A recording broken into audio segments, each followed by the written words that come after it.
Les Monégasques se sont imposés d'un tout petit point, 50-49, au terme d'une rencontre au suspense total.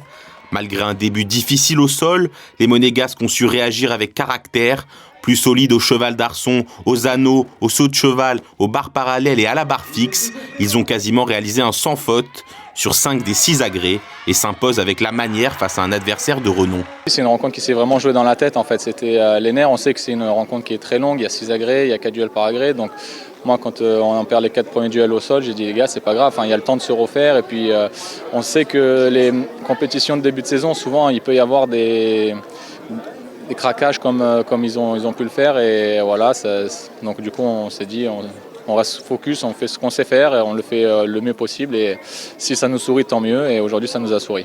Avec ce succès, l'Étoile de Monaco peut rêver encore plus haut pour cette saison 2026.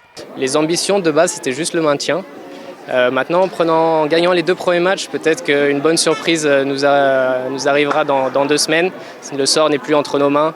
Donc on regardera la confrontation entre les 2 équipes de la poule dans 2 semaines avec impatience et on verra ce qui se passera. Avec cette victoire, Monaco continue de faire la course en tête dans la poule 1 avant le dernier match de la poule le 28 février.